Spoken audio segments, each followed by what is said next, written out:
Wait, do I need to title it or anything, or is it just, or is that done Yeah, for you me? should Yeah, use stream I title. don't know how to do it.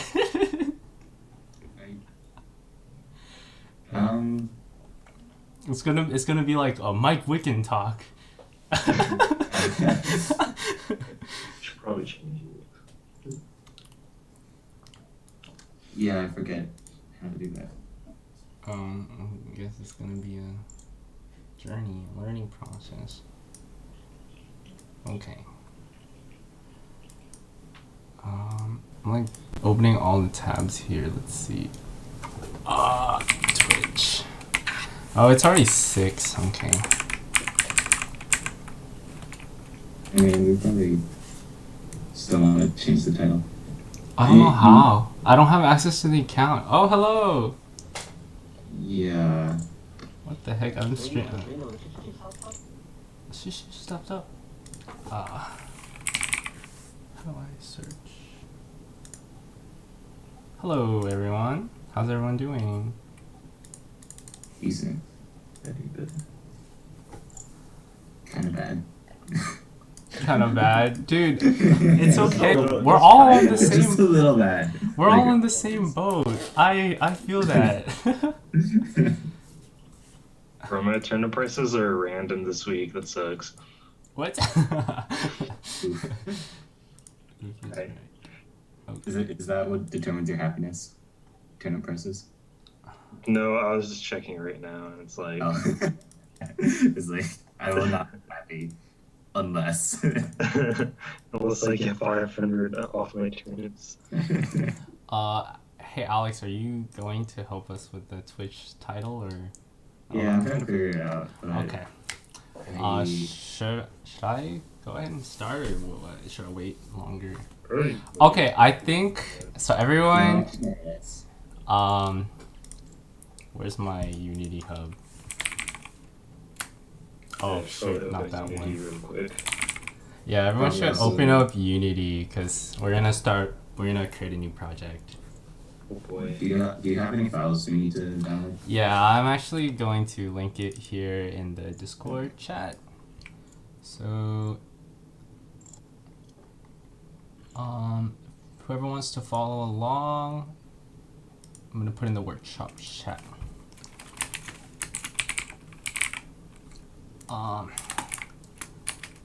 don't know what I'm gonna do. Let's call it download files. Workshop. I didn't even tag workshops. Okay. Wait, so Person. is this a new 2D or 3D project? Okay, so I will go over that real quick. So we're going to open up. Brawl in a class. We're gonna open up a new project, and so I'm using 2019.3.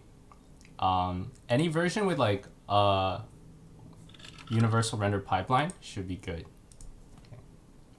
So we're gonna select a universal render pipeline. You can just name it EGaDS. Shader workshop. I don't know. Wait, the universal project template. Yeah. I've never used this. I don't know. Apparently, Unity says it's like, their like new thing, and it says universal, so I figure it's because this is a beginner workshop. It's universal, but it's okay. I actually haven't really used it either. Do I not have the right version? Yeah, mine says like universal project template. Yeah. Wait, is that the latest version? I have like the earliest version of 2019.3 final.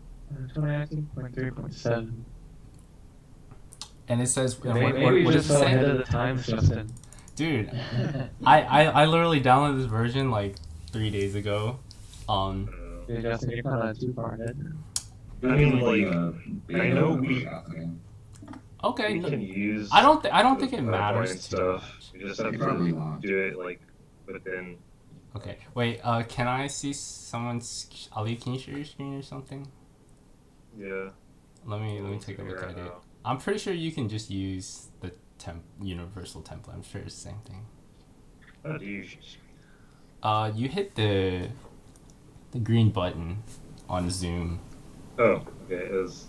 Can I screen share while other person is screen sharing? I can stop it, I guess. You can change the settings if you go to the recorded screen, you hover over the top bar, and there should be a pull-out menu in the share screen. Yeah, I see it. Yeah. Okay. And then you just check multiple. Enter. Wait, there's no multiple. What? Here, you show me. Oh wait. Whoa. Oh, actually, this doesn't do anything. Maybe try stop screen share. Okay, I'll just stop it. Okay, go for it. What? Okay. Then you go to the tab. Okay. Yeah, so it's like Universal Project Template. Oh, that should be fine. But it's like the same spot. Okay. That should be fine. Yeah, so go create that. We're gonna hit EGaDS Shader Workshop. Cool. Okay. And you can share again. Yeah. That's a good idea. Okay, so I went ahead and I hit Create Project.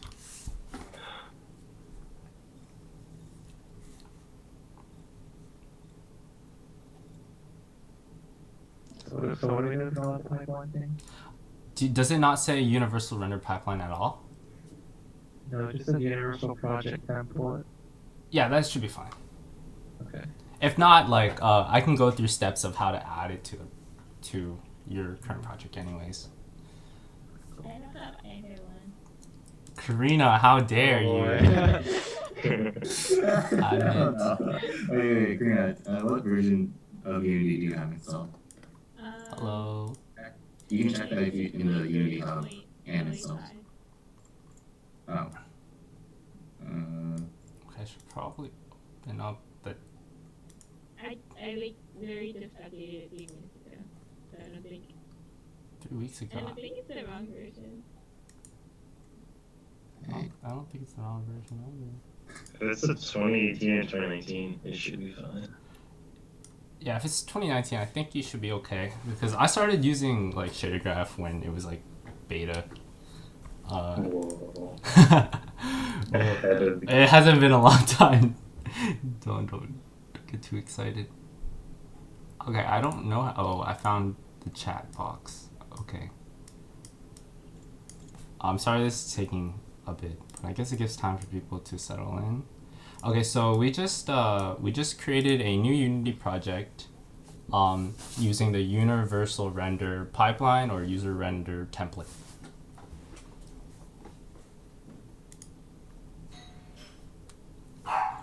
Oh man.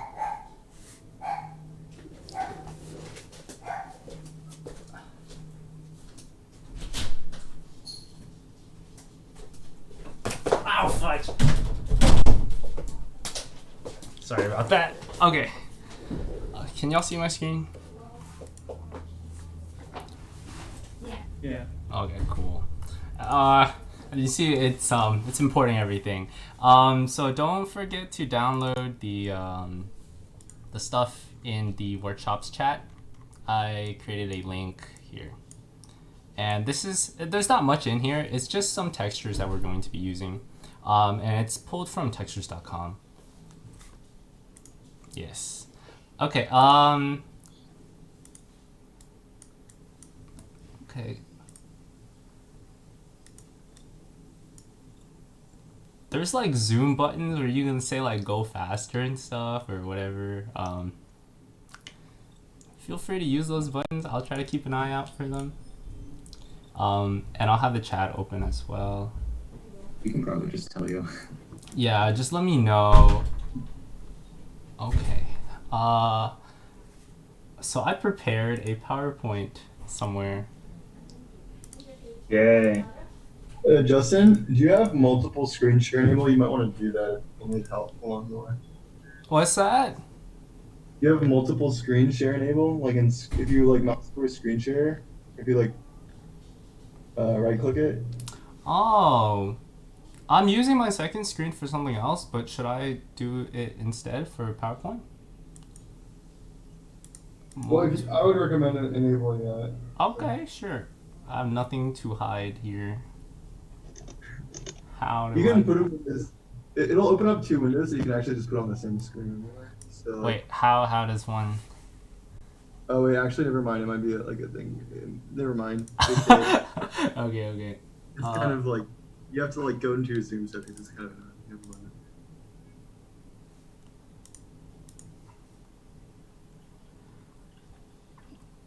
Yeah, so I don't know. There's these buttons here. So I don't know. I guess if you're ready, if you have the project loaded up, go ahead and hit this green button. Yeah, here, and just give me a yes. That would be good feedback. What green button? So Waiting. it's in Zoom. There's like a participants page. You can like have access to these buttons. Yeah. So I can see if you're good to go. And yeah, thank you everyone for coming out. I know it's like super busy, especially these last few how weeks. could we not after seeing that Neon City? Okay, cool. Well, that's really flattering. Okay,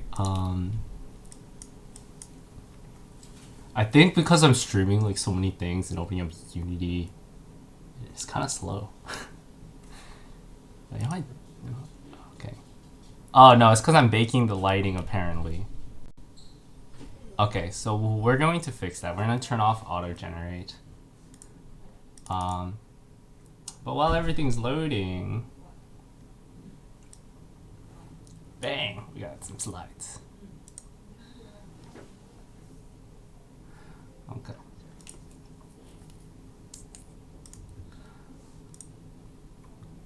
Okay, so let's get this show on the road. Let's move this out of the way. Okay, so welcome to our Unity Shader Workshop by me, Justin Wu. Alright, so in case you guys don't know who I am, I decided to introduce myself. So I'm a 4th year AET major, and AET stands for Arts and Entertainment Technologies, if you don't know. So I started learning shaders about 3 semesters ago, so I am no means an expert, but I feel like I've had a lot of fun. I learned some cool stuff, so I would like to share like some beginner tips and tricks on like how to get started with building shaders. And I love dancing. You can see my guitars in the back, and you know, playing video games. Yeah. You should share one of your dance videos. Okay, maybe as a bonus towards the end. Ooh. So our goals for today is to learn how to set up a Unity project with shader graph, set up the basic material. We're going to try to look into like blending and masking, look into the time nodes, how to like pan, add some cool effects essentially, and do some animations with material shaders. And we're going to learn how to create the water puddles that I did in my Neon Alley scene. And there is an image in the announcements. Yeah, it's actually not that hard. Okay, how do I? Okay. So if you came in late, you don't know. Basically, oh fudge! I keep opening up Unity. I'll show how to open up the create a project. I'm sure you guys know how, but we're going to be using a universal render pipeline. Yes. So you just hit new, and we're going to be using this template down here.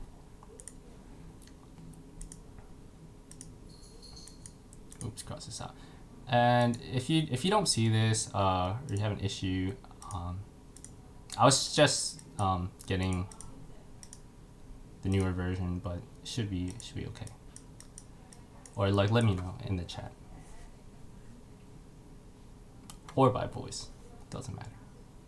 Okay. So let's get started. Okay, so after our goals here.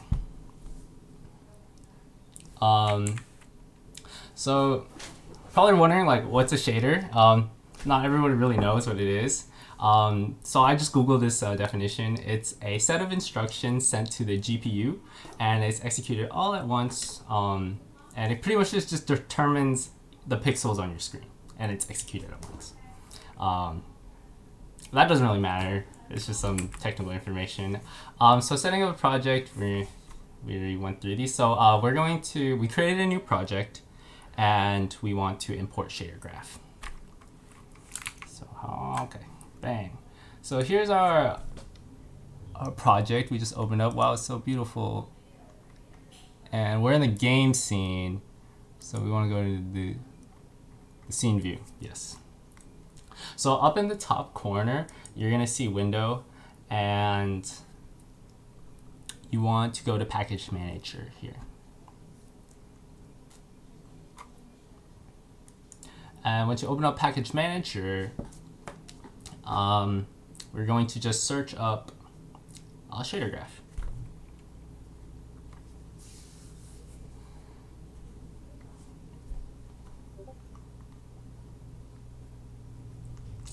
Let's see.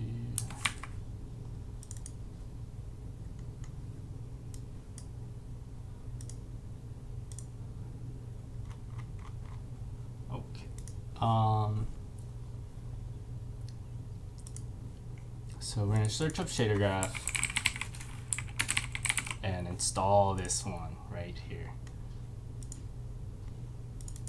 So there should usually be like an install button here if it's not already installed.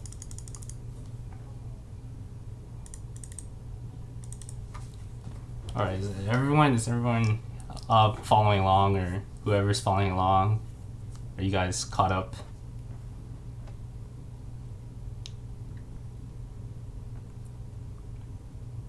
I don't know, usually silence is like good. Yeah. Okay, I got a thumbs up from Jake.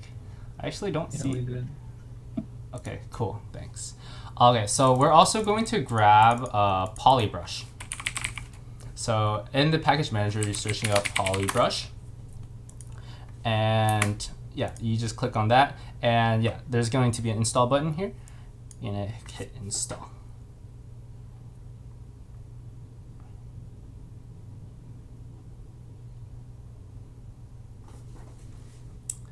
Okay, and while that's installing, if you haven't already, go to the EGaDS Workshops channel and download this this pack. I hope you can download it. I know sometimes like Google Drive has like download limits and stuff, so let me know if there's an issue with that. But yeah, so you're gonna open up the link and then just download the package. And to import that package, wherever you download it, you're just gonna go to that file and then I think you just double click it or drag it, drop it in. Someone's right here, or double click it. I guess drag and drop doesn't work for me.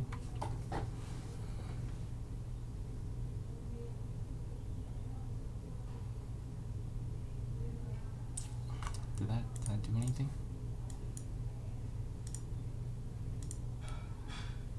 Oh, I guess I'm still installing something here.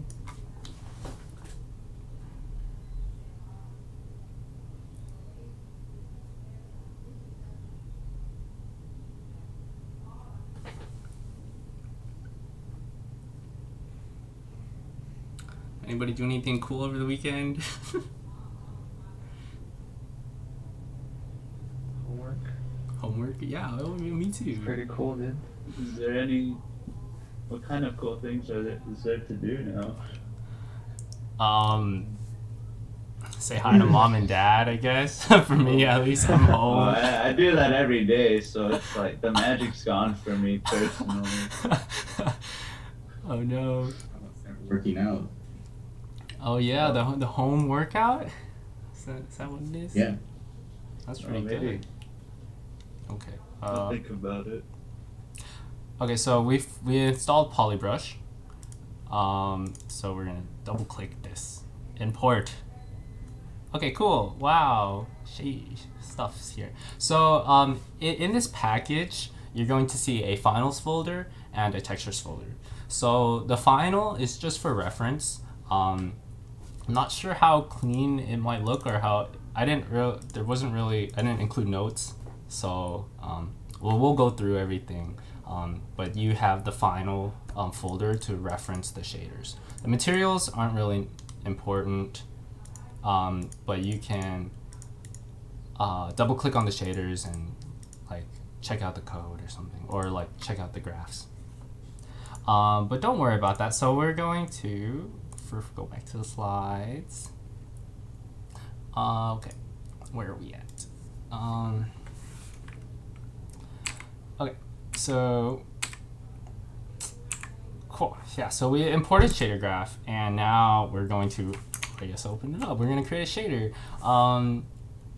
So I guess wherever I'm going to create mine in the workshops folder, we're going to create a shader. So how I did that is just by right-clicking into the projects panel and going to create shader.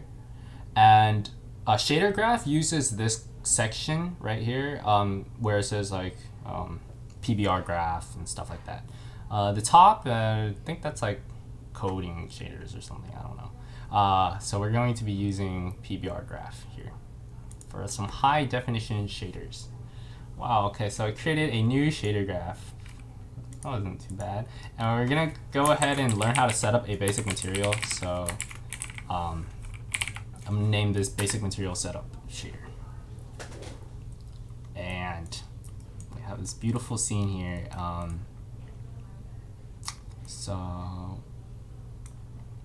Okay.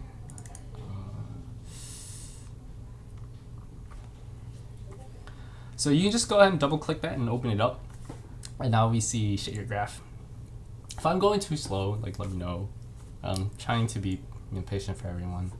But I can't really tell where everyone's at. If I'm going too fast, also definitely let me know. Because I'm probably gonna try to go through this quickly so we can have time for epic puddles. Okay, so it's kind of hard to see everything here. You could resize this down. I like to just there's a hotkey called Shift Space, which will full screen it. Or you could right click up here and hit maximize. So I'll probably be doing that. So here's our awesome shader. So as you can see, we have the vertex positions, vertex normals, tangents. This just has to do with like the object and the mesh. Then we have the albedo, and I can open this up. So we have the albedo, which is just a basic color node. The normals is like lighting information, like where the face is kind of facing, or where the pixel is facing. We have emission, which handles, I guess, glowiness,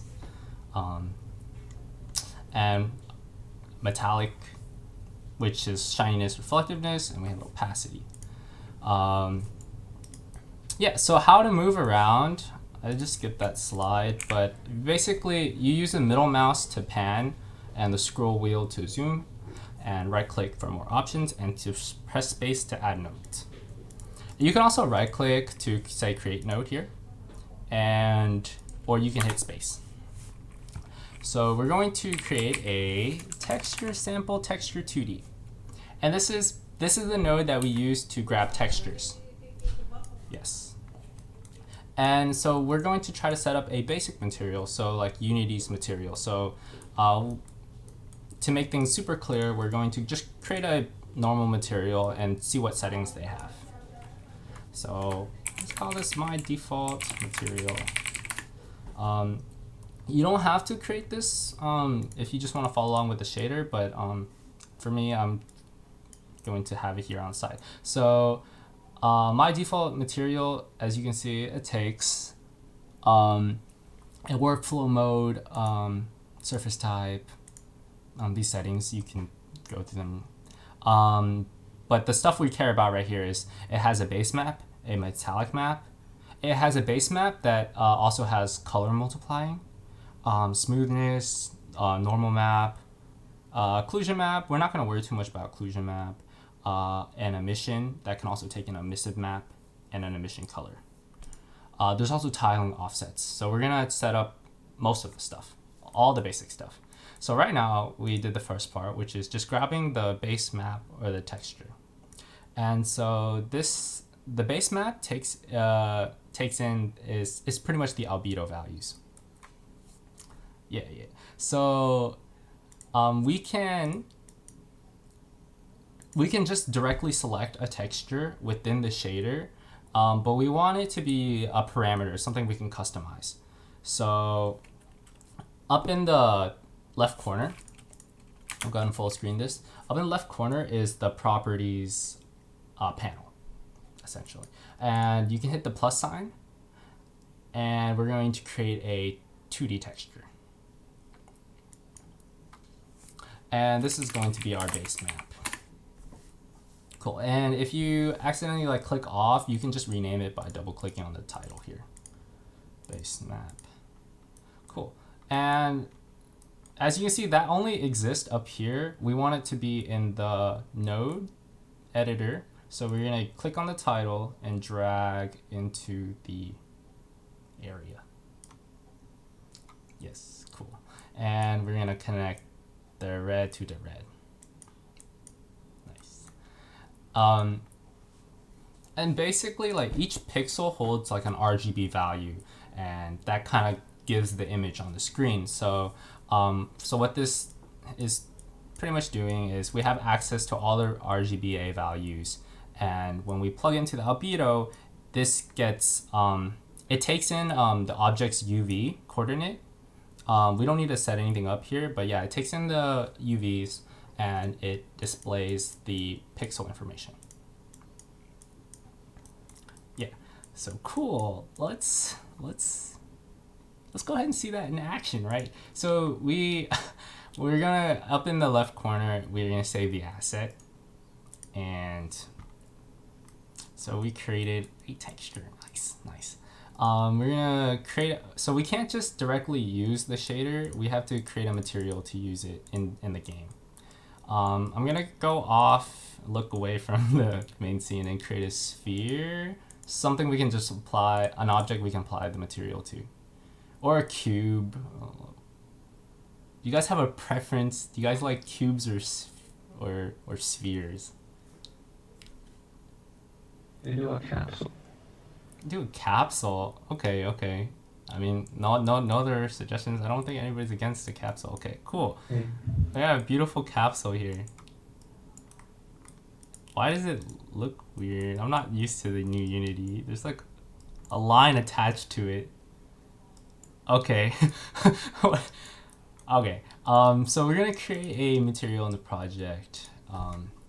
We're gonna call this my basic material, and we're basically going to compare these two capsules. I just duplicated that with copy and paste, and we're gonna say this is the default one, and the other one is the one we're gonna use. So we're gonna worry about making changes to this one. So let's go ahead and drag the basic material here on the default material on the other one.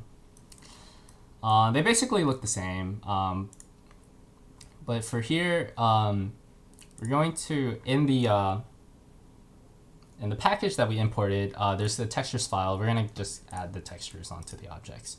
So we're gonna set up the default material first by selecting the object and going into the inspector, scrolling down, and let's just drag in the correct stuffs. I hope you guys dealt with materials before, so I'm just gonna kind of go through it kind of quickly. So we just put in the base map and a normal map. So the normal map gives it that cool bumpiness and that lighting. Ooh, nice. I think you want to go to the normal itself and make sure it's set to normal map here. I think it'll like throw a flag if it's not there. Cool. And so now I think that's all we're gonna look at. I guess we can also activate a mission and give it like a beautiful like red tint or something. Nice. So now it's a glowing cobblestone thing. Okay. And so now we're gonna look at our, I hope I didn't go too fast for that. but we're going to look at our basic material and we're going to try to imitate the effect to the right. Wait, can you just reiterate how to add the texture again? Okay, so this is for the default material. So this is not using the shader. So for the default material, this is just creating a basic material. And as you can see, it just uses the up in the top right, it's using the universal render pipeline. I wish my mouse was highlighted, but I don't know how to do that. But yeah, it's using the basic material. So to recap, we're just gonna go to textures. Or actually, we can just do it within here. You can just click on the little circle here, and I guess there might be a lot to look at. So I like to just drag and drop it from the project. We're gonna grab the first one, which is the albedo. We're gonna plug it into the first, into this little square here.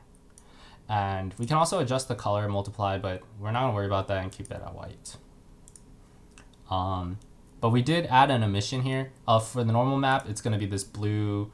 The normal map kind of looks like this. It's just this blue, red, green values. And that gets plugged in to the normal map. And we ticked on emission and we added a red tint so we can differentiate that this is the new material. This is the default material. And we're gonna imitate this over to the left one with the shader that we created. Yes. All right. I hope that's made sense. Yeah. Okay, so we're gonna select here. As you can see, it's using the basic material is using. I guess there's two ways to look at the material. You can select the object and scroll down, or you could select the basic material in the project editor. I might just stick to this view because it's a lot more cleaner. Yeah, so we wanted to use the shader we created. So we're going to go click on this section up here in the top, and we're gonna go to shader graphs. And we're going to select, well, this is kind of bad naming convention, huh? Let's add a my in front of this one. My basic material setup. So I should have added like a final tag to really differentiate them. So my apologies. So we're gonna go back to the basic material, go to the shader graph, and we're gonna grab the my basic material setup. The rest are just these ones that I created to help you guys out in case you need reference. Yeah, so we selected that, and as you can see, we have the public variable we created and a way to add a texture. Amazing. So we're gonna go ahead and go to the textures and add that stone, what is it called, clotting albedo. As you can see, it was that simple to create some image thing. Okay, we're gonna do more than that. We want the normals and we want the emission values and we want more customization. So everything's got added up here in the tab, so we can just tab over here. So go back to shader graph, and we want to be able to customize the color. So one way we can do that is by just doing a simple color multiply, and we're gonna press space or right click and hit create node, and we're gonna find a multiply node. Cool. And so we can pretty much just multiply the RGBA values by another color, which is very simple to do. We can select, to delete a node, you just select it and press the delete button. Cool. And so we're gonna create a node here and we're gonna find color. So we wanna add these two nodes, multiply and color. And we're gonna plug those in and then feed that back into the albedo. And I guess we can leave this black, but ideally you want to leave the default color as white, because if it's black, your image is going to turn black, but if it's white, it'll just keep the texture, the original texture color. So it's actually better to have a brighter texture than a darker one, because you can always go darker, but you can't go brighter. Cool. And we're gonna hit save asset, and we're gonna look at it into the scene here. Okay. Okay. Cool. So here, I think it'll take a second to load. Yeah, as you can see, we added the color values, but it doesn't pop up here, and that's just because we didn't make it into a parameter. So there's a quick and easy way to make it into a parameter instead of going through the plus button. We can just right-click the node and hit convert to property. Let's go ahead and select that. And we want to be clear about this. We want to rename it by double-clicking on the name and go to base color. And it's already set to the default white, which is perfect, what we want. If it's black, you're not going to see anything. You're going to be like, what's wrong with my shader? And we go back into the editor, and you can see it pops up right here, the base color. And you can play with that around. You can see, wow, color changes. Amazing. Okay. But yeah, that's pretty much that's pretty much like the bare minimum basics of how to like kind of mess with these values. We can do some cool stuff. Like, so instead of multiplying, you could always add it or subtract color, and manipulate the RGB values. If I really wanted, I could just take the red channel and plug that in if I don't want any other channels. Yeah, so it's pretty much freeform, but we're just setting up the basic one. So if we go back to the default material and we look at the right panel, we need to set up the normal map and some smoothness and metallic values. But let's go ahead and set the normal map, and that's fairly simple. It's pretty much the same thing here. We're just going to, we can just copy and paste that with Control C. I just drag selected, Control C, Control V. But we're just gonna replace the base map here. We're gonna create a new texture, 2D, in the top corner. And we can call this normal map.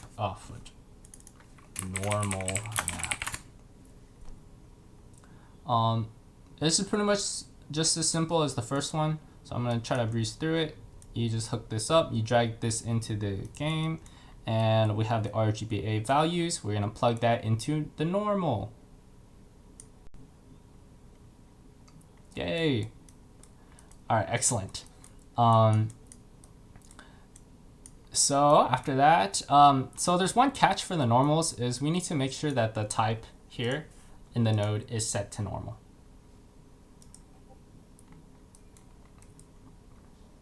Yeah, cool. Nice. And if we go back to our scene, we're just gonna go and add that normal texture to our material. So we're gonna go to the basic material. There's a new slot for normal map. Select that. I think you can just search up, what is it? Stone? Yeah. Hit this green one. This blue, red thing. Here, and yeah, now we have the same lighting information as the default material. Excellent. And I think the next most important thing is making something glow, because we all love our glow effects.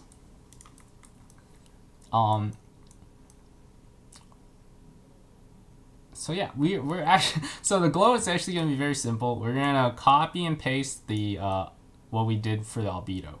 So we're going to copy and paste everything, and we're just going to change out the base map and the color, base color with properties.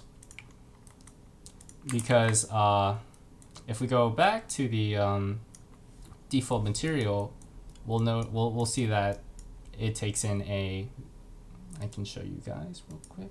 It takes in a emissive map and a color. And the map is optional, but you need the color for some emission to come out. Okay. So we're gonna switch out these nodes. Here, delete. We're gonna add a texture 2D, call it emissive map. And it gets added to the bottom, and once the list gets really short, if I hit add for the color, it's not going to, you're not gonna see it. So you have to make sure to scroll all the way down on the left on this panel here. And we're gonna call this emissive color. So I just made the emissive map and the emissive color. And we're just gonna drag and drop that into the game or into the node editor. And we're gonna feed this into the emission channel right there. Put that in. Yeah. And so basically how an emissive map works is anything that's like, well, the blacker the values are, there's no emission. And if there's, say you have a texture like the cobblestones, it's going to take those color values and give it some type of like emissive property. So you can recreate a mask by like painting black values if you don't want certain spots to be emissive and stuff. Yeah, cool. So same thing goes. We can change our material here. Just select left one, and we can slightly tint it red. I don't remember the color value. We could match it directly by copy and pasting. Sure. Yeah, let's do that. Copy from the base, from the default material, copy and pasting it onto the basic material. I think that kind of looks the same. Does that go through? Copy. Paste.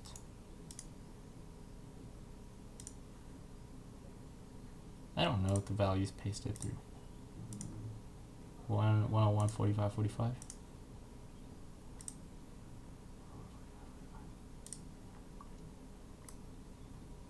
Oh, I guess it's just a lighting. Yeah, they do look the same from this angle. Okay, cool. Nice.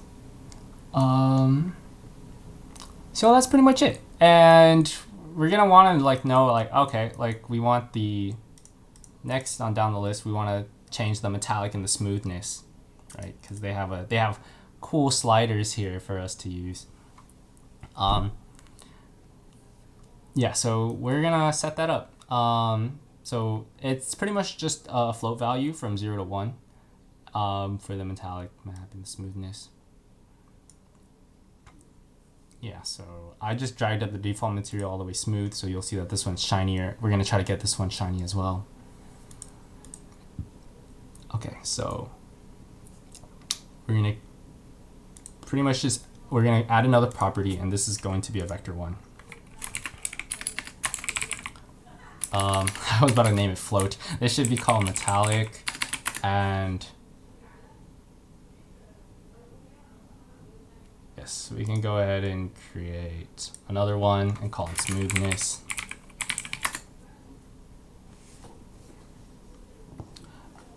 And if we go to the basic material,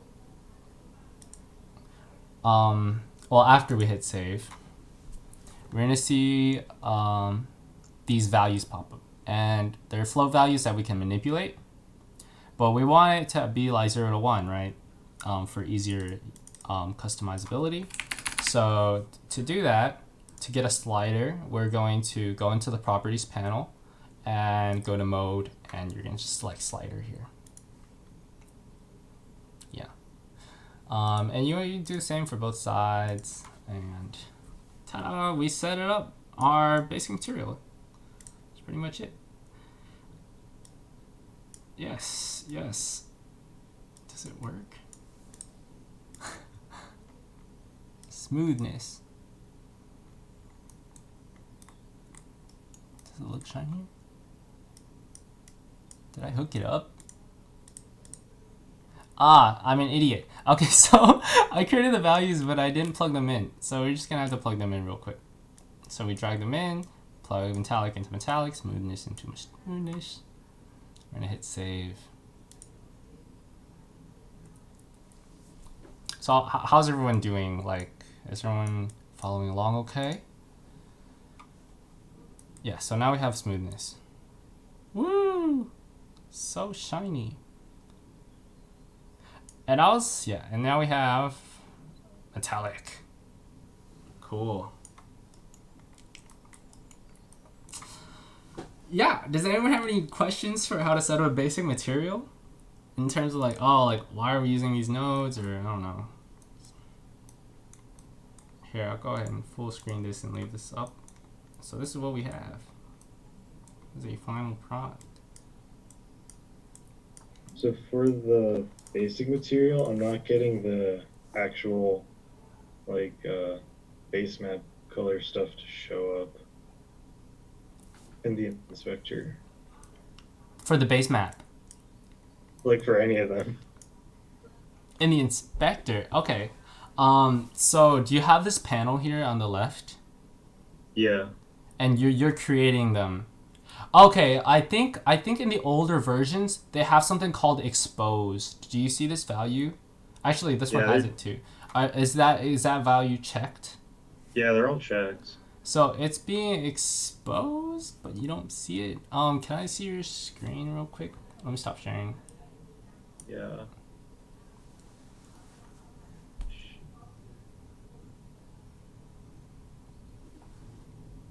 Is anyone else having this issue? So like the default has the Okay, with all this stuff, but then the basic just has this. Go to your shader where it says where it says my basic material, the title, and it has shader drop down box. Click that. Mm-hmm. Go to shader graphs. So you want it. What did you named yours EGaDS shader? So yeah, select that. Okay, interesting. Okay. Like if I do would you have like to puddles, save it it? works. Okay. Oh, did you hit save? Yeah, save asset. So go to your shader graph. Hit save asset there. Oh. Okay, there you go.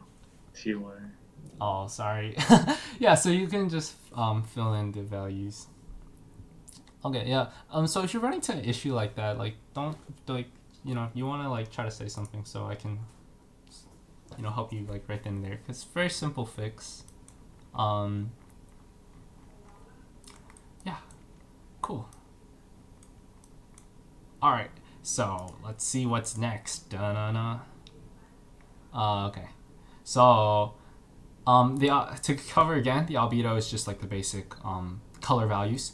We have the normal, which handles like lighting. As you can see, when we added the normals, we got like some type of like depth to it.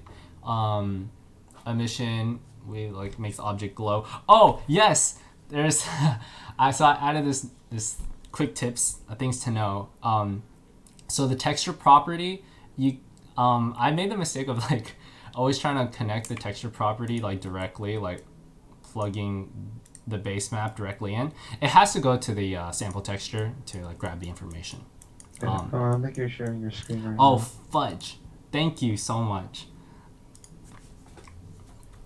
All right, excuse my language. Okay, so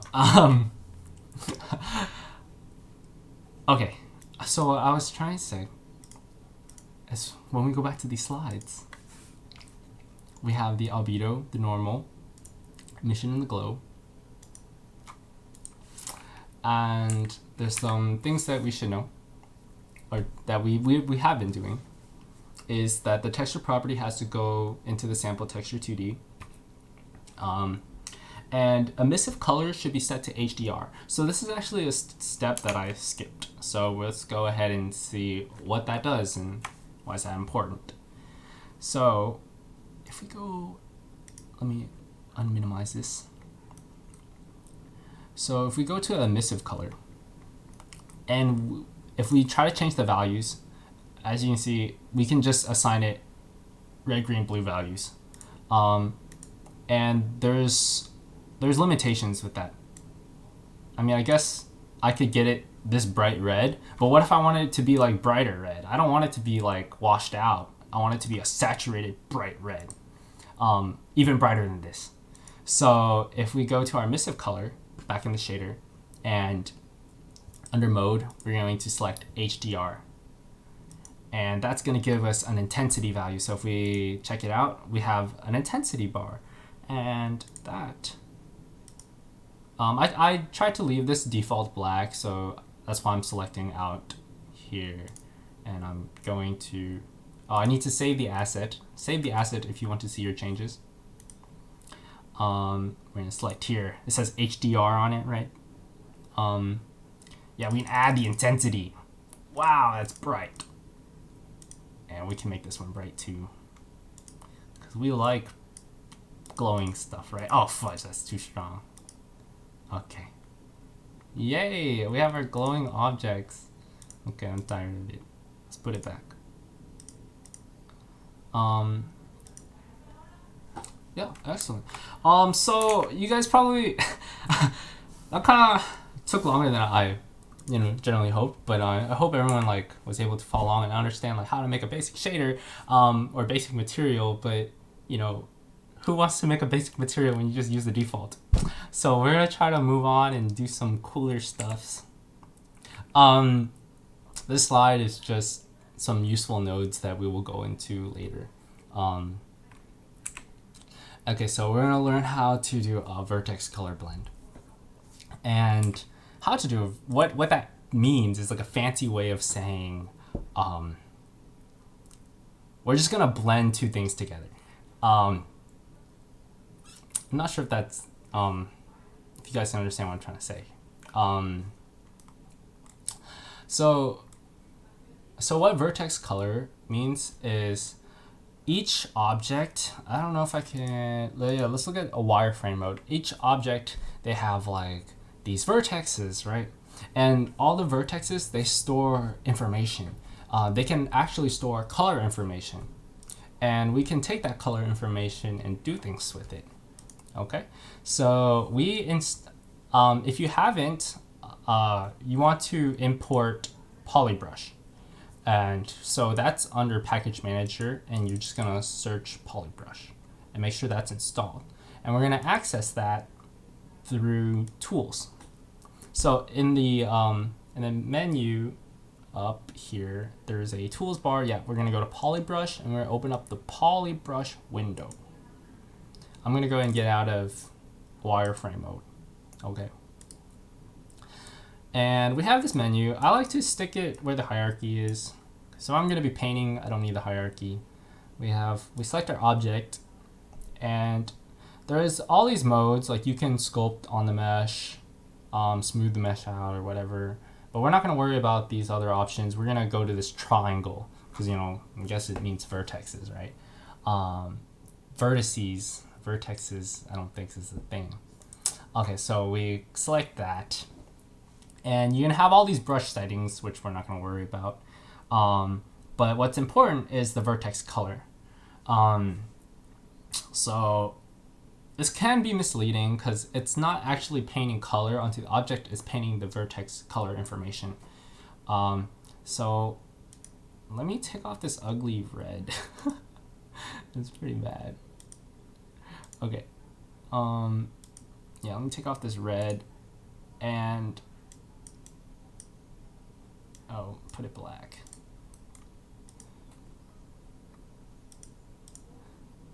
So I'm gonna focus, I don't know why I keep focusing on this default one, but that's the default one, so we're not gonna worry about that. We're gonna move this guy out of the way. Focus on our beautiful one that we made here, that we put a lot of love into. So we're gonna go to the vertex selecting, and so if you notice, if you select onto the vertex color option here, if you scroll on top, or if you mouse over the object, you actually get a brush. So to turn that off, you want to unselect this. Okay, so we have it selected and we clicking it and nothing's happening. You know, we're clicking and we're technically painting color information on it, but it's just information. We're not doing anything with it. Whee, so pretty. Okay, and we're painting on white. As you can see, this is selected to white. Yours could be selected differently, but we're only going to worry about the white and black values. So we go back to our basic material setup. And I'm going to go ahead and drag this, make some room.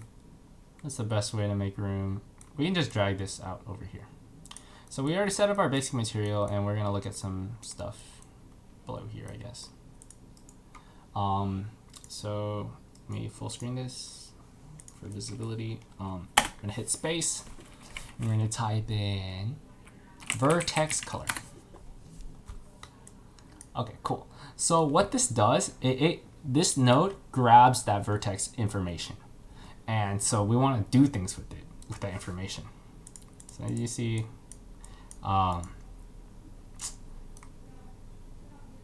okay. And then we're going to look into one of my favorite nodes, which is called lerp. So if you guys are like programmers or something like that, you might have to like deal with lerping. This is just how you like kind of blend things together. And so to explain how lerp works, there's an A variable and a B variable and a T variable. So you have A, for example, is defaulted to 0 and B is defaulted to 1. And so what T does is it gives you, I would think of like a color gradient, like on one side being 0, or like how do I do this? Let's go ahead and go and paint a global paint. Basically, we have a beautiful line here, and one side is like 0, and one side is 1. So this is A, and then this is B. So what T is T represents where we are in between. So if T is 0, we're going to get the A value. And if T is 1, we're going to get the B value. And if T is somewhere in the middle, we're going to get a mixture between A and B. Blah, blah, blah, blah, blah. This is A and B, this little blob right here. Okay, and so basically, I'm just gonna do stuff.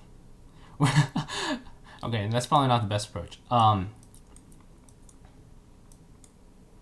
Basically, we're trying to blend textures, right? So I'm gonna take the basic texture here and just grab the RGBA values from our base map, and we're just gonna plug that in here.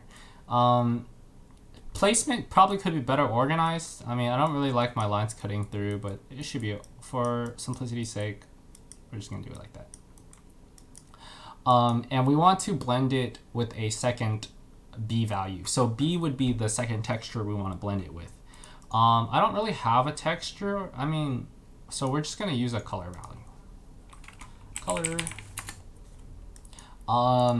Okay, somebody give me a color. This is a hard decision here. Blue. Okay, blue. All right, we have a beautiful. But what blue though? Okay, I mean, Purplish blue. All right. This looks purple, bluish enough. I mean, it's like on the bluer side of the purple. So, okay, cool. We're gonna plug that into the B value. B for blue. Team blue. Okay, and I guess instead of immediately doing vertex color, plugging that into the T value, I'm going to create a variable. Just call it lerp var. I'm just naming it really poorly to know that like this is not very important. This is just for testing purposes. So we're gonna drag lerp var into here, and I mean you can decide to follow along if you want, but like for this section right here, like I'm just trying to provide an example. we'll have a slider from 0 to 1 because the t 0 is A and 1 is B. So I'll show you how this works.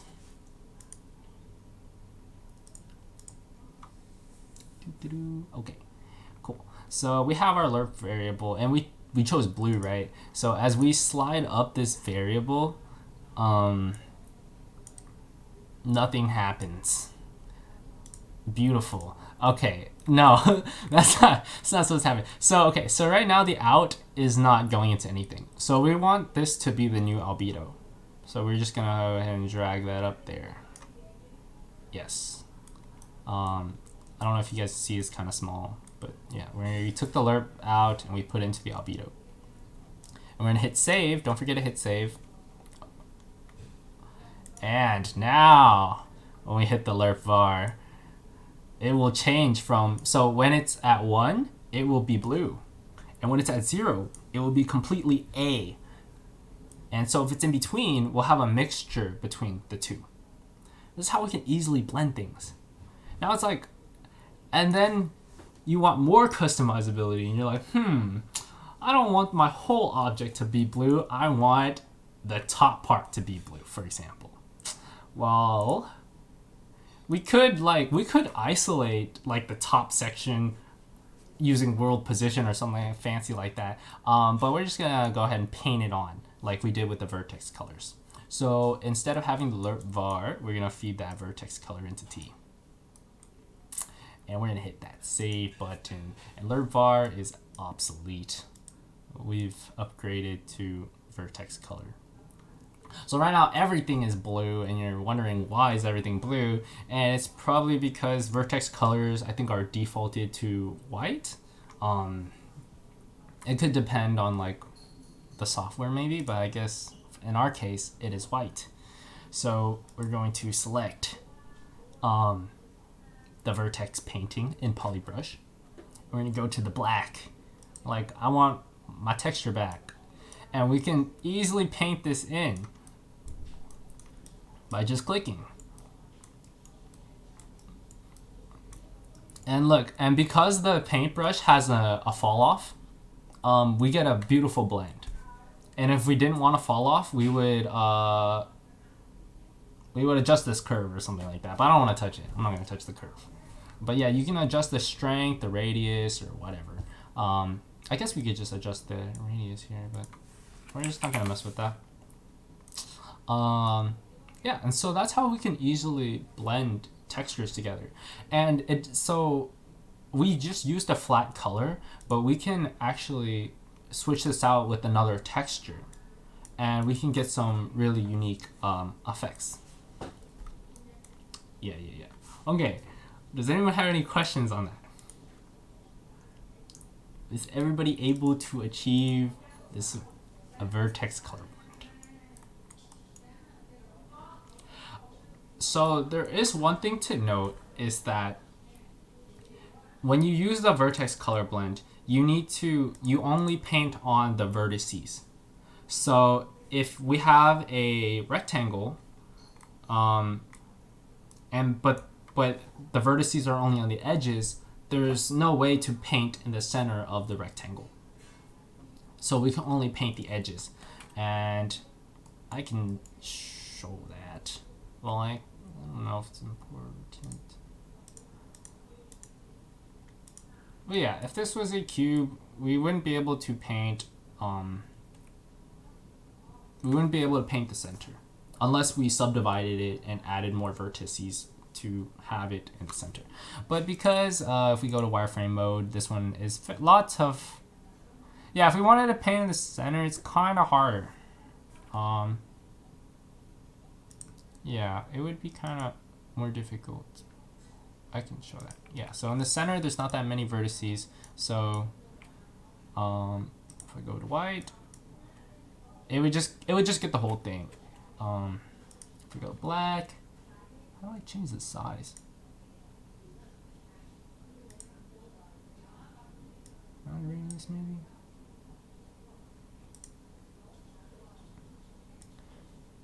Yeah, see, as I'm clicking here in the center, you can tell that it only colors in the upper section, like right here. So stuff to know with that. But this is a very simple, easy way to customize blending textures and stuff. Excellent. So it doesn't seem like anyone has any questions. So we're going to, okay, we're, I guess we're gonna create this water effect that that I did for one of the projects. So let me see, where is it at?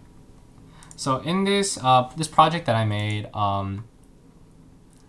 I did these little puddles here in the bottom, and so I can show y'all how that is done. And it's fairly simple, and it's nothing really fancy. Honestly, it's the lighting that really sells it rather than the actual texture itself. So we're gonna go ahead and create a, what is it called? A shader, and we're gonna open another PBR graph. And so we're gonna make a new one, and we're gonna call it puddles. We're gonna call it my puddles because we want to make sure that the naming convention is different. Go ahead and create a material that uses puddles, my puddles material.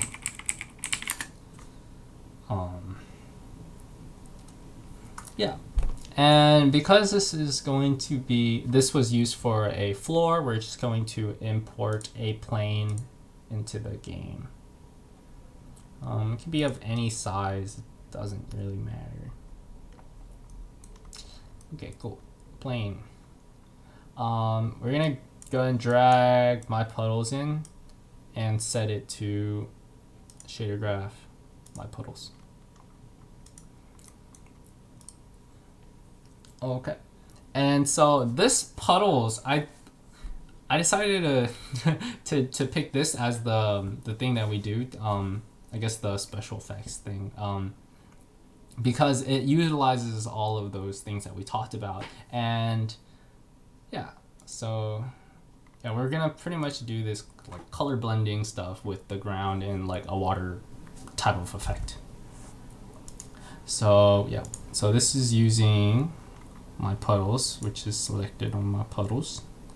So yeah, open up my puddles. Yeah, we're gonna set this up. So if you do remember the steps, we're gonna pretty much do the exact same thing. We're gonna create a node called texture sample.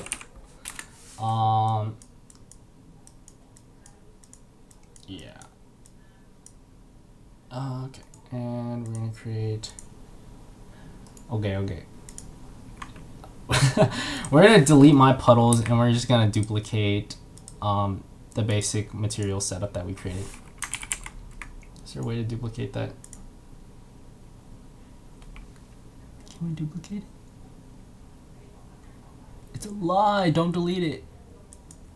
Oh, I don't guess we can't duplicate it. No worries, maybe we can just copy the nodes.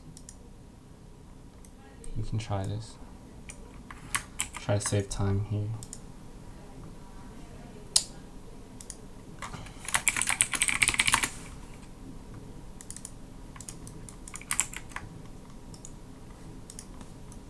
Okay, cool. Wow, it does copy and paste. So yeah, you can just copy and paste what we did. I'll probably try to go through everything again really fast. So we'll build it from scratch. Yeah, so we have our texture here.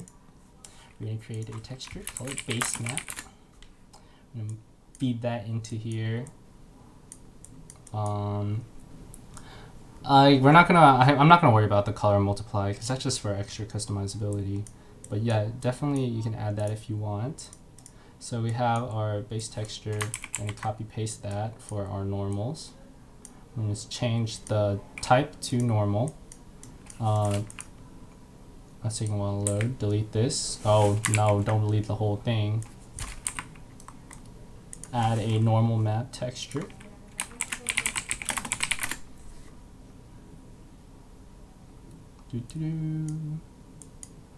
Cool.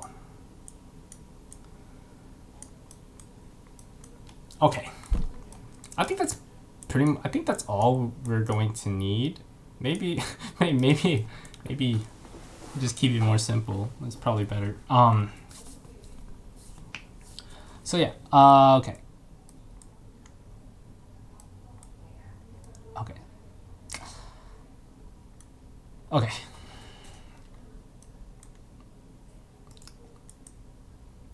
Okay. So trying to remember. Okay. So we're going to create a lerp node, and we're going to grab, so the normal value can just stick close here. We're going to worry about the basic albedo. So there's actually a default particle. So if we create another texture sample here, there's going to be a default particle. And so instead of using a property that we change, I mean, like if you want to have it more customizability, you can do a property. But for the sake, I'm just going to directly feed it in here, and we're gonna grab a default particle. Yeah, so yeah, we're gonna grab this default particle. It's basically like white in the center and black on the edges. And that's the black is 0 values, and the center would be like a 1 value, and everything in between is like between that range. So we can actually use that as our lerp value here. And instead of grabbing the whole thing, you could grab, when I say the whole thing, I'm talking about the RGBA values. We want to be clear and just use the R values. That way it's just a simple float rather than like a vector 4 or whatever that is. A vector 4, yeah. So yeah, we're just grabbing the float value of the red channel, which is the red channel holds the black and white values. Green channel is green, blue is blue, and alpha is like opacity, right? Yes, so we're gonna create, we're just gonna temporarily hold the color here to show that, oh, this is going to be our beautiful puddle. And we can feed this into our albedo.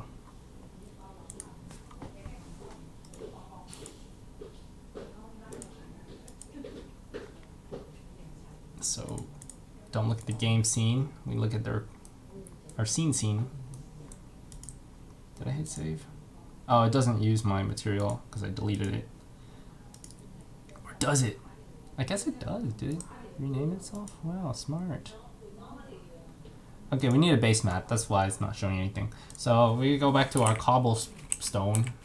I don't remember what it's called. It's called brick. I guess you can just search brick. I think it'll pop up. Yes, select that. And there we go. We have it. Our puddle.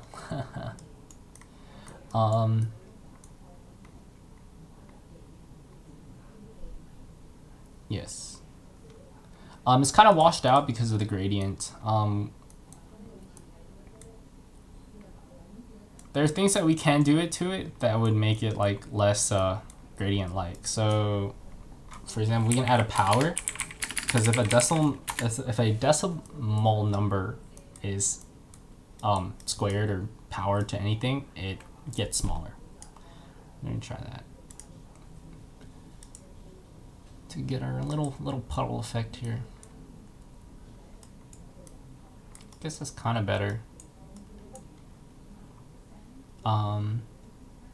Cool. And so basically, yeah, sorry, yes. Is there a way to make that puddle shader animated? Yes. So, like, around the room? Yes. Okay. Let's get there. We'll get there. Hopefully. Yeah, we'll get there in like 10 minutes, I think. Yeah, so what do you mean by animated though? Like we could do a lot of things to it. Yeah, so like just like maybe a normal puddle, it's moving, it's the surface of the puddle is like rippling a little. Yes. Yeah, so yeah, we are going to do that. Oh, cool. I'll try to finish this up quickly so then we can have extra time to go over stuff. Okay. So I lied. I actually don't like this idea of using this texture for our puddle example. Just we're going to deal with a fun node. So I just deleted that. Our fun node here. It's called noise. We're gonna add noise so we can have multiple puddles like everywhere on our screen. So we're gonna create a node and call it noise. And they have all these different types of noise. We're gonna go with gradient noise. Wow, that's what it looks like. Okay, so and this determines so we're gonna use the white values as our puddles, and the black values will be, where it's like dryish. And so we can adjust the scale here. We can actually have it customizable. So let's go ahead and just do that. We're gonna add a vector1, call it scale. We should be more explicit. We should name it puddle scale, so it's not like you don't get confused with the tiling of the brick. So puddle scale, cool. We're gonna put that in, feed that in. We should default the value to like 5 or something. Yeah, 5 looks fine. And we're going to add something. We're gonna multiply it with the puddle intensity. So, okay. And we're gonna create a value to adjust the intensity. Puddle, you can't see the values all the way at the bottom. Puddle intensity. I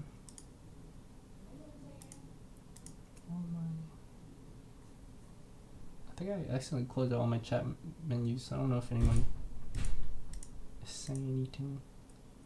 I guess everything's good. Okay, so we have our puddle intensity. We're gonna drop that in, plug that in. Give it a default value of 1. And I guess we can see what that does.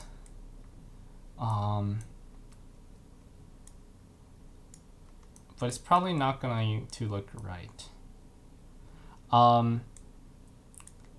So we're not going to worry about the lerp value just yet.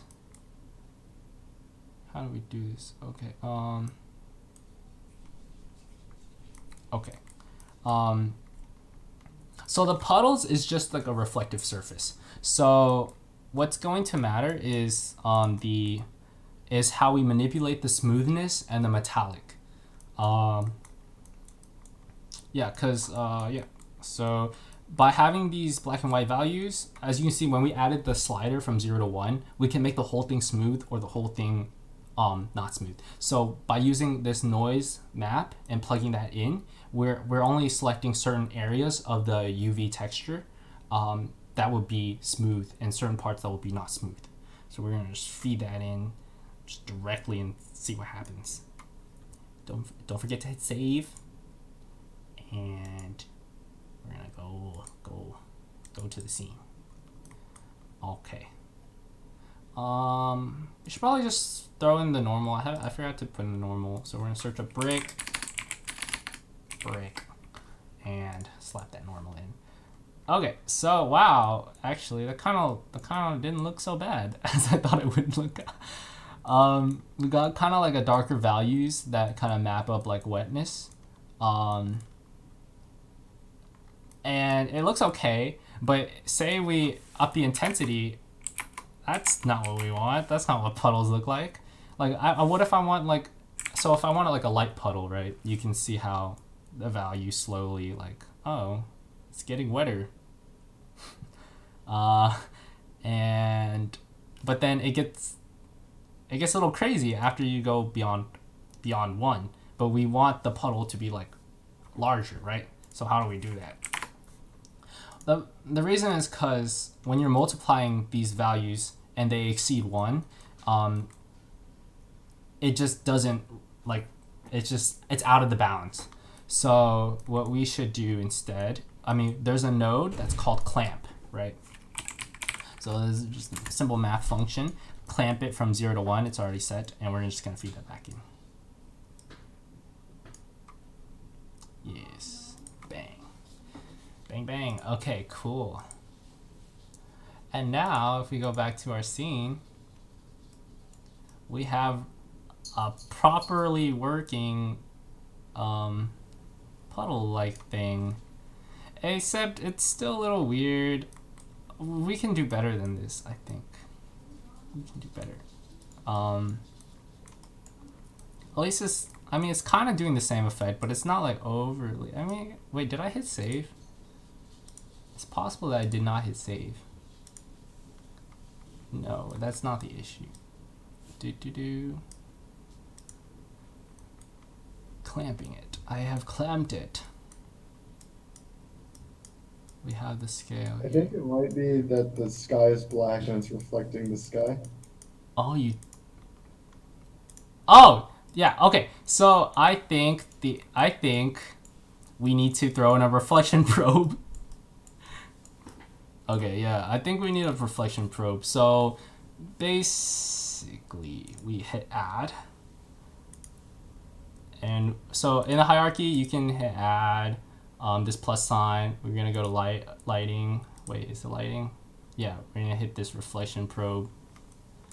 And you see it kind of did something. Where's it at? Where's the probe at? Okay, cool.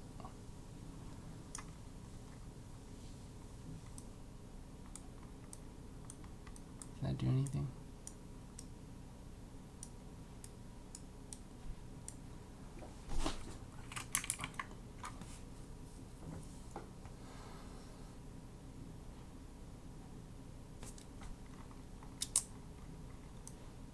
Give me a second.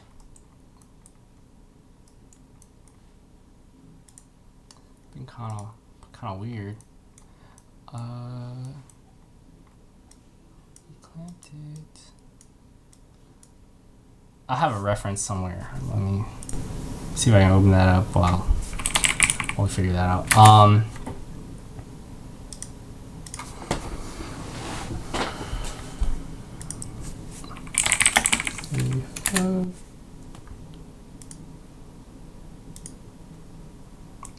So I'm gonna do that on the side here. But yeah, okay, I'll see what's wrong with that later. Let's go ahead and move on, because we're not quite done yet. Okay, I think what will help is if we connect it in here with the lerp.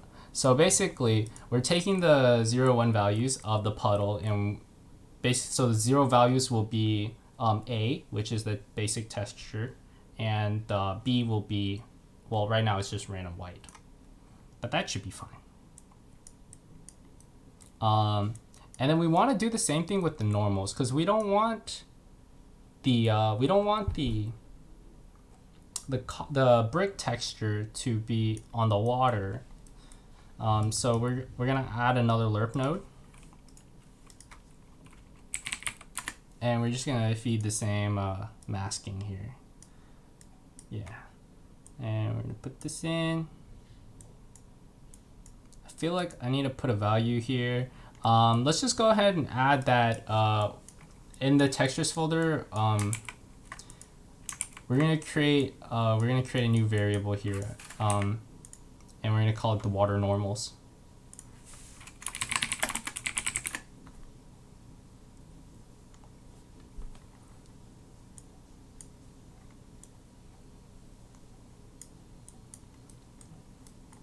And we're gonna plug in all the values. It is set to normal, perfect, because we copied and pasted it. Yeah, make sure the type is set to normal, and we're gonna feed this into the normal and hit save.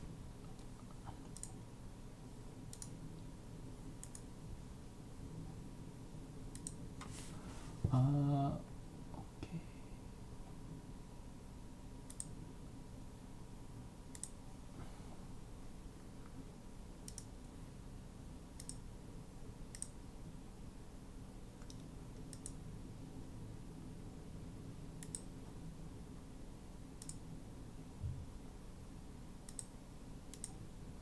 Does anyone have any questions? Is everyone caught up or behind? Okay, cool. We got something going on here.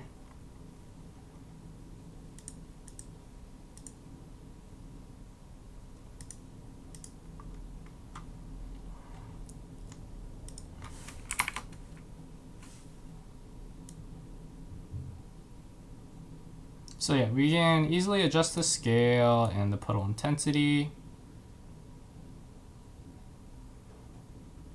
Yes, and it is taking that default white color, so that's why we're getting that that washed out look. Okay.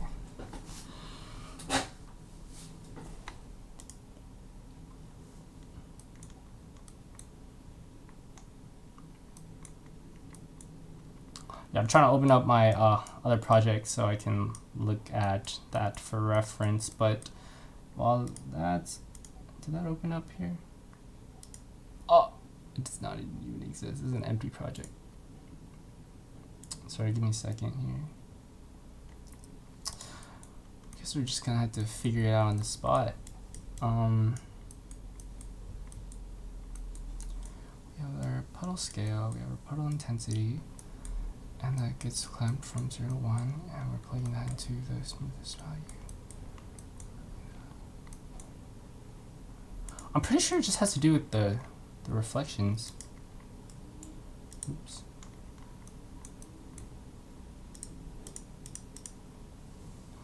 Change this to real time. Does that make a difference?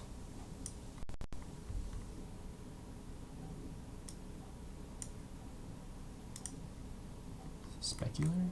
Is that what it is?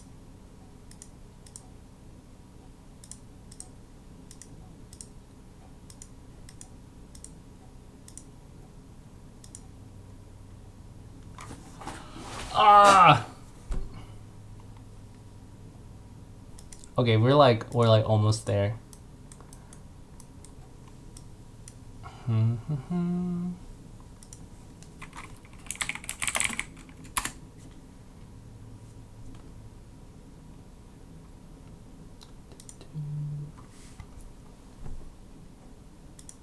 Just give me like 5 minutes.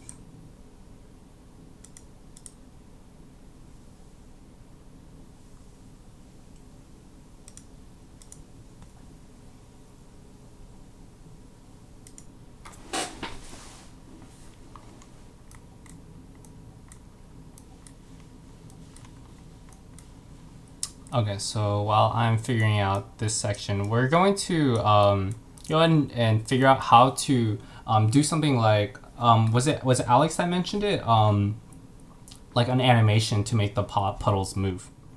And we're gonna do a very simple effect. There's a way to make it more complicated, but simple is best. So one way we can do that is just by making the normals of the water flow across the screen. So how we're going to do that is by just there's a node that like how do I explain this? So if we take a look at our default material, at the default one, they have like an offset, right? So we can actually access this value and continuously offset it over time. And by doing that, we have some type of animation. So let's switch that back to 0. So that's what we're going to do, but just for the water normals. And there's going to be a few nodes. I think it's called tiling and offset.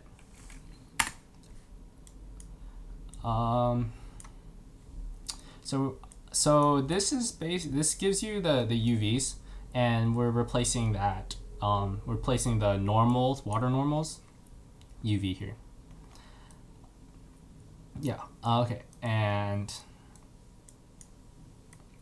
we want to offset it at a rate, right? So we want to adjust that rate to. So we're going to create a vector 2. That way we can have X and Y. let's call it direction, speed, whatever. Maybe you can come up with a better naming convention. And we're going to grab the other beautiful node that we love so much is called time, because this helps us animate things. So we're going to multiply these together. So we have a speed value. And put that into the offset here. And let's put a default value of 0.5. I think 1 is too fast, so I think 0.5 is still going to be fast. And we... Oh! I think I realized why it looks weird. We didn't put in the normal map for the water. Okay, so for the water normal, you're going to select the water normal. I think I imported a water bump map here. Okay, still looks weird because I think we had the white color still a thing. I think we can just delete that. Where's it at? Sorry, I'm switching through all these tabs. Let's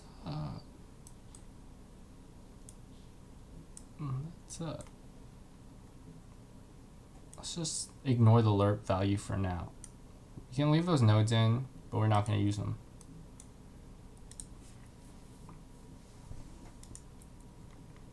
We'll see what kind of effect we get there. I hope it's good.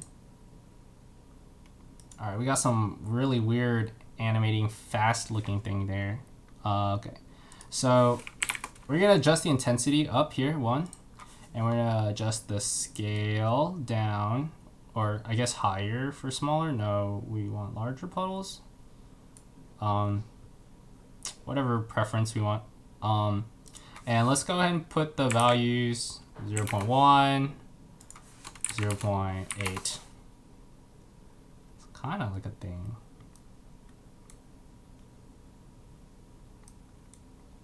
Yeah, I mean, that kind of looks right. We can lower the intensity. Oh, I think we want to adjust the scale more. Maybe have like more land. Want it to look more natural, we would add another one of the same game going in like. Yeah, okay, so yeah, I guess we can do that. I was trying to be as simple. Yeah, so That's too much. Like that's not too much. No worries. I mean, I think that's pretty much it. I think I figured out the issue. I think we're also getting the reflections. Are we getting reflections? Yeah. But like already it looks pretty good. Thank you. Okay, yeah. So yeah, this is pretty much what I used for my 3D environment. Just something like that, except I added like a heck ton of customizability, such like for the puddle sizes. Like you could increase like the water edge or like the depth. But yeah, it kind of looks right. So if we wanted, say we wanted to add more intricate waves, right? Actually, Justin, can you just like go? Oh yeah, sure. I just wanted to double check the tiling offset thing. Yeah, sure. Here. Let's see. So. Wait, where does it feed into? The water normal? So yeah, so this is the water normal, and you're offsetting the UV of the water normal using the tile and offset node, and we're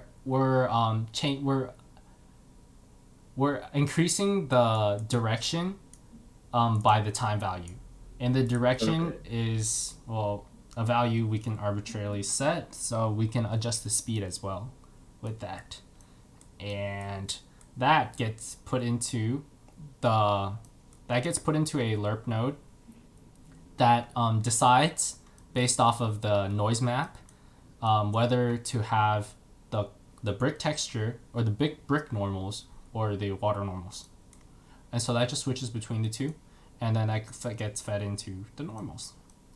And we ended up not really using this. I don't think we need it, so I'm just gonna remove that. we're just taking in the normal brick texture. Yeah, and the puddles are just on top of the brick texture, and they manipulate the smoothness. What I realized is because I changed it to specular while I was experimenting things. So you can switch between the workflow by hitting this cog, this little gear cog thing, and you can switch between specular and metallic. There is a difference between them. I don't know it off the top of my head. But yeah, you can experiment with that and see what kind of look we want. So I'm gonna go ahead and use specular. Yeah, there's also like two-sided mode, as you can see, and we can also change the surface to like transparent, just like the default material, except that would be done in here rather than an exposed parameter.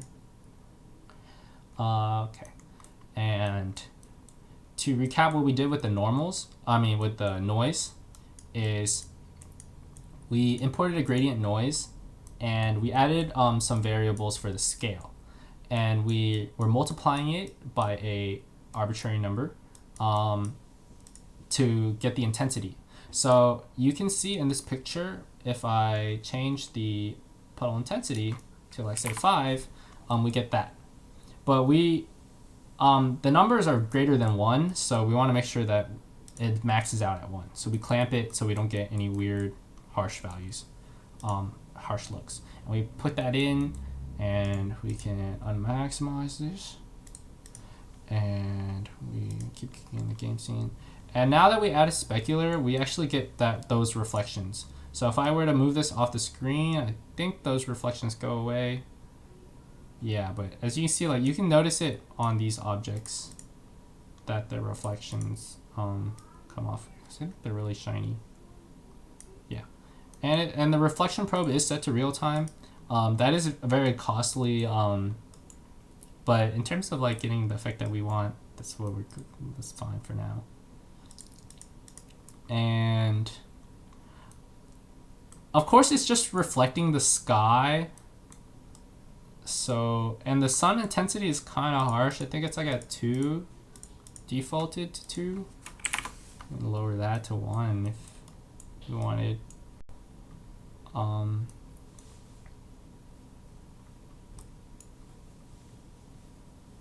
But yeah, these aren't the best water bump maps. Yeah, let's see how we can go about like, actually there's like a good 20 minutes left. Are there any other questions?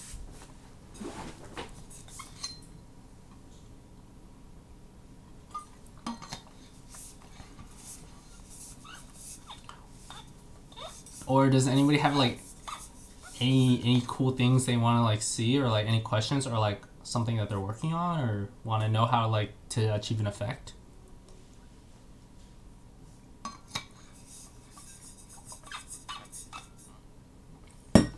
Okay, so for the way we can add more details to the water,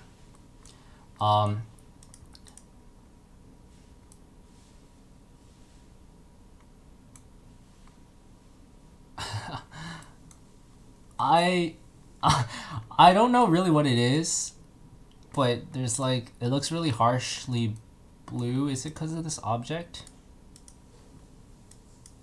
I can't really tell. Which is weird, to be honest. But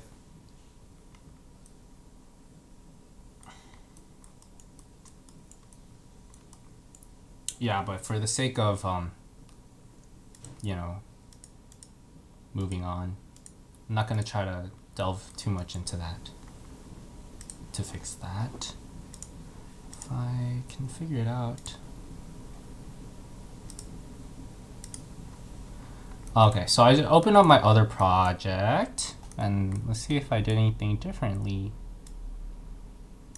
Oh, interesting.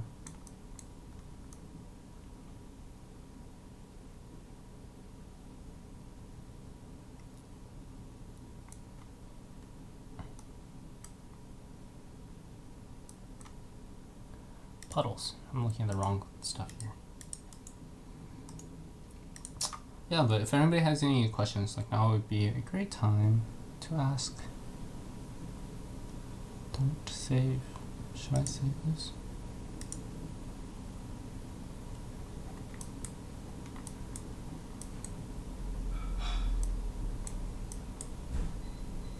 It's puddles? This is puddles.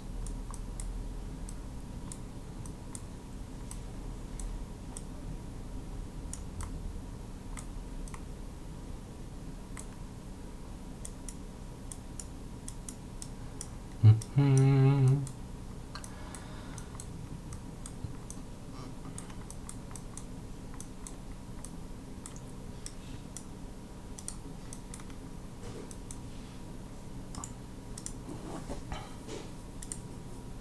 Okay.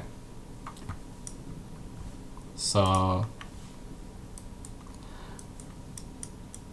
I think if we wanted to adjust the puddle sizes, we can easily just put in a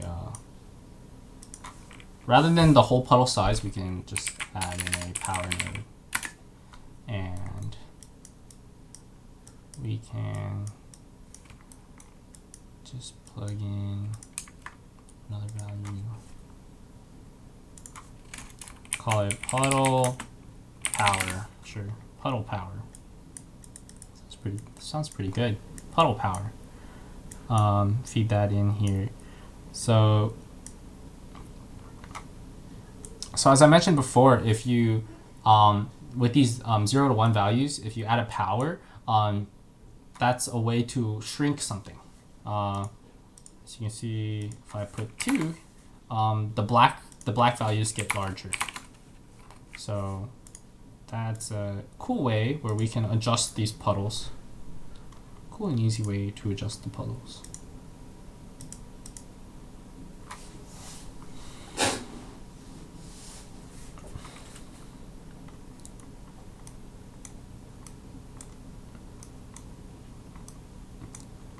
Yay. Nice.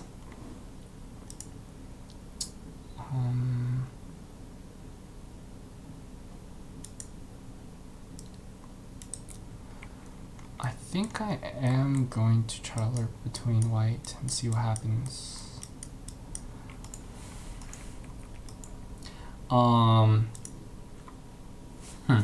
But so, I mean, I'm here until 8, but I think that's pretty much at the end of basically how to create shaders. I hope everyone has like a good general understanding of like how to like use lerp nodes and create some effects. And we have this panner thing. I might try to use like the last few moments to see what cool things we can do with the panning thing. But that's basically it. We created some puddles that where we can mask out where it is reflective and where it is not. I think we want sorry, I think it just hit me. I think we want the smoothness to all constantly be 1. I don't think we want a vector here. Create a vector 1. Feed this in 1. Put this into smoothness. That might be better because it looks like the I didn't like how the water was so bumpy. Does that help? Smoothness is 1.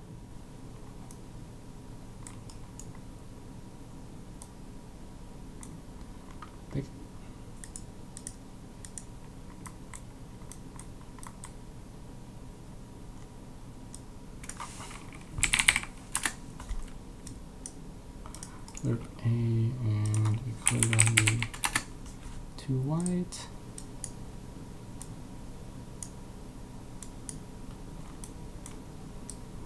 Lerp that by the OPO here. Put that in.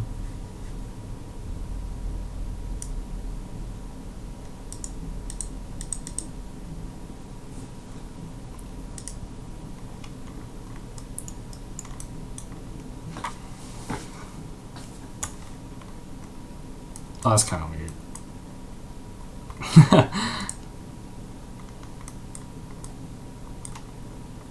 Yes, I don't know. I was trying to make it look better, but I'm out of ideas. Okay, yeah, okay, so probably gonna use the last 10 minutes to address questions, and in the meantime, I'm going to try to come up with a interesting effect, and we'll see. Feel free to follow along, or yeah.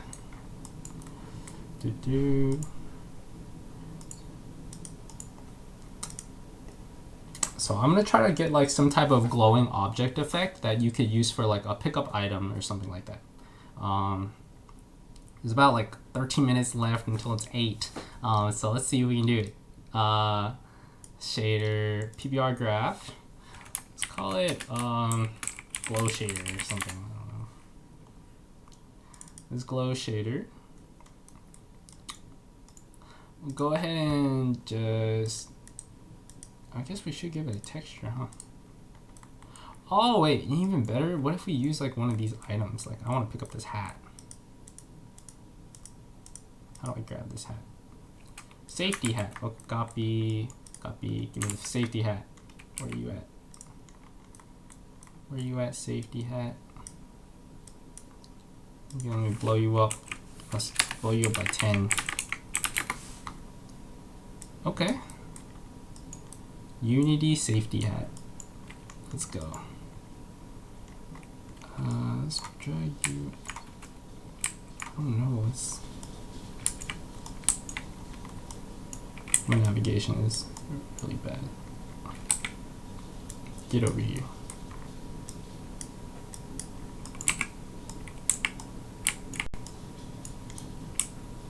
My screen's super laggy. Okay.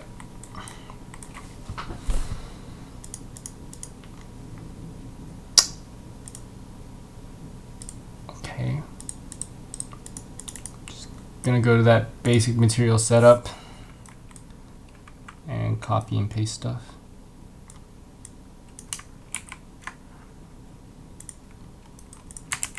Glow shader. So when you copy and paste these properties, you have to reconvert them.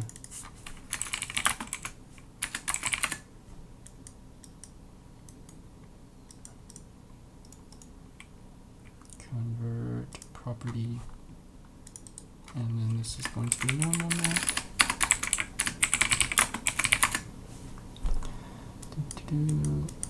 Yeah, we'll color multiply. I guess we could color multiply it. Sure, why not? Convert to property. Okay. Feed this here into normal, and then this will go into albedo. And let's go ahead and create a material. Call it hat.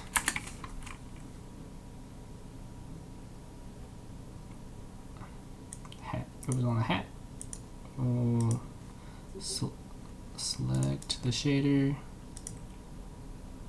Go to glow shader. We didn't save anything. Make sure to hit save.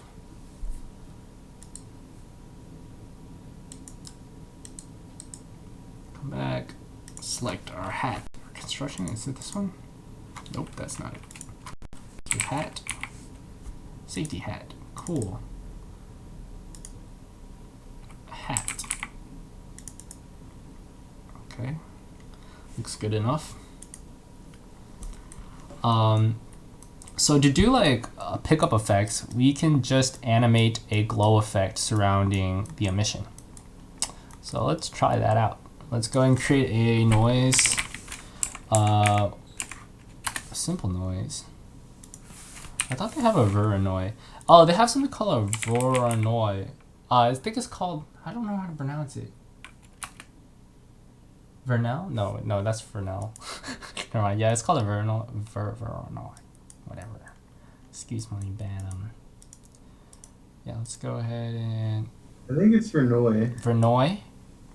Yeah. Okay. Thank you. We'll go with that. That sounds good enough. And we're gonna feed that into emission. We want this to take in a color value. So color property. We can actually just create a color and then convert it to a property. And things like to glow yellow, I think, right? And this needs to be set to HDR. So we can grab the intensity to like 2. Feed that into emission. Cell density. What is that set to? 3, 5. It's a lot of cells. So we don't want these weird cell-like shapes. We want more like some connecting. I don't know. We're just gonna power this by a value. Yeah, something like that. That looks good. Cool. Hit save. Let's see what that looks like.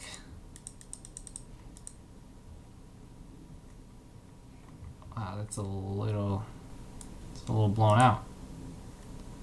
What are the intensity? Convert this to a property. Emission. Save.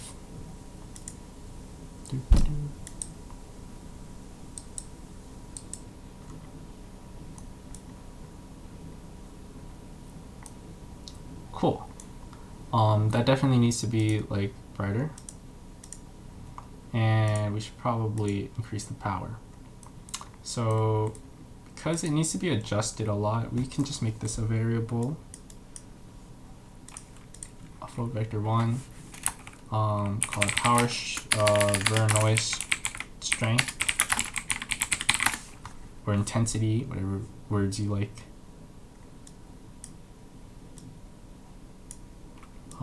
Set default value to 2. Save this. And let's go ahead and we're gonna add that time node and we're gonna animate this. Create a multiply. Plug this in. Multiply that by a speed, arbitrary value. Vector 1, call it speed.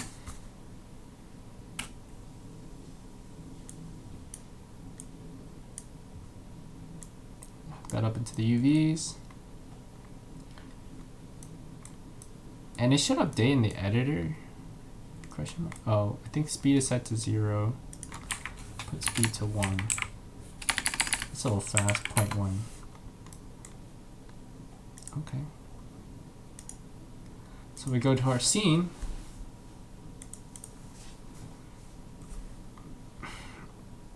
We'll have a glowing effect. Okay, let's up the strength.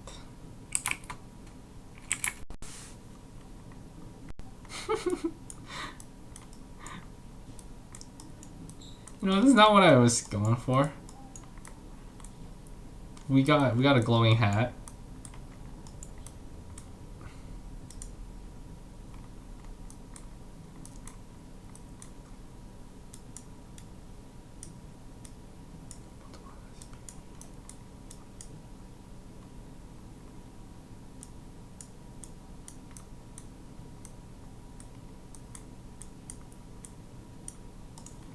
Let me just try some stuff here.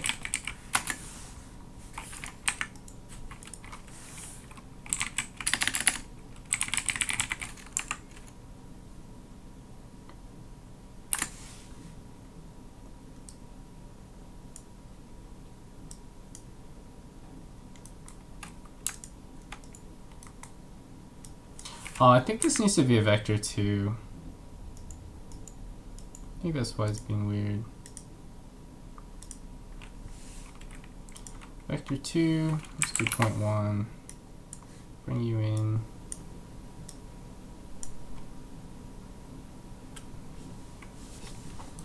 Does that do better? Do better.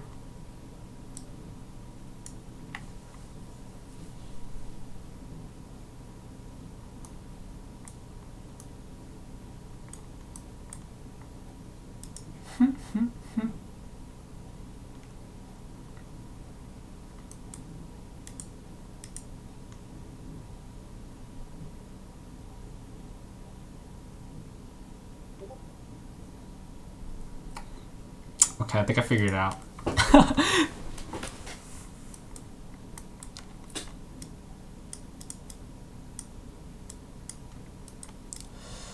So instead of feeding this directly into emission, I think it's probably a better idea to grab the emission color, delete this, and lerp it.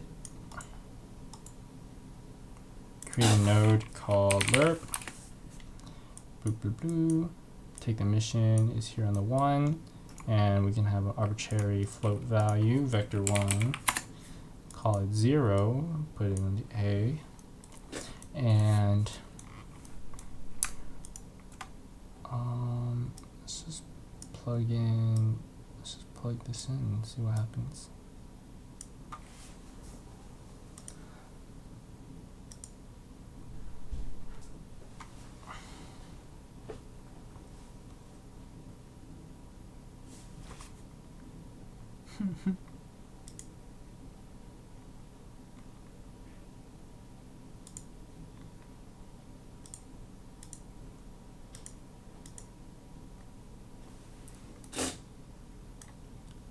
Hook this up to mission.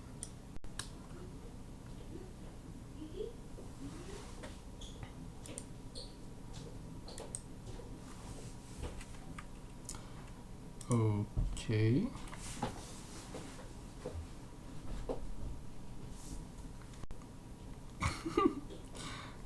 That's an effect. Definitely just takes a little tweaking. I was trying to get something to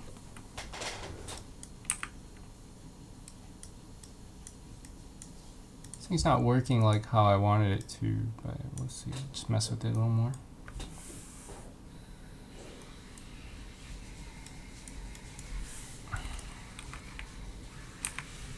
Oh, I think I need a UV offset.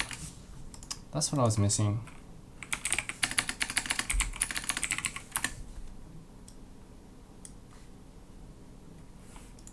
And this can go into a multiply.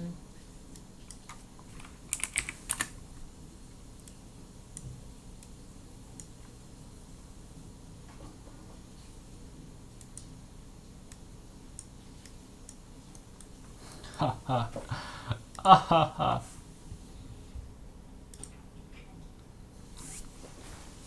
This is it. Yeah, ta-da! That's kind of like a glowing effect. Okay, but we want to do better than that. We don't want to just do like one layer. But I kind of made something happen, right? In the 1 minute we have left. I might just finish this up, but yeah, you guys don't have to stay. Yeah, thank you guys for coming out and tuning in on the Shader Workshop. If you guys ever have like questions, feel free to just like message me. I'd be like super more than willing to help out. Yeah.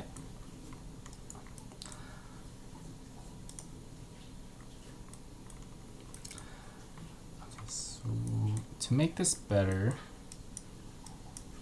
we're going to add a second layer of noise here. Oops. What? I added a comment.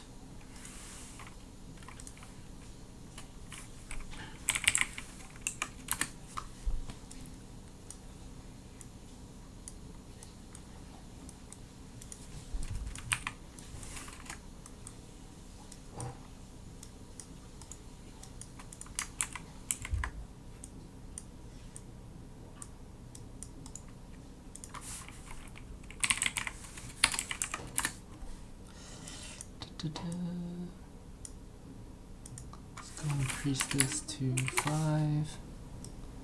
This to offset.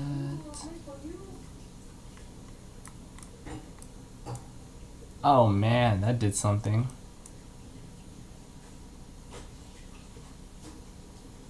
I don't think you want that. I think we want to grab the UV. Is there UV? Ah, yes. We can add to it.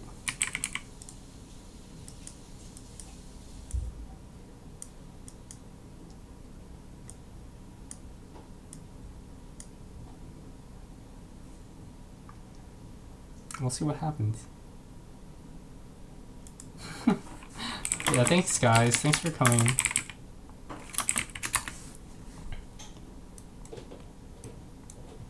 Oh, that's an effect.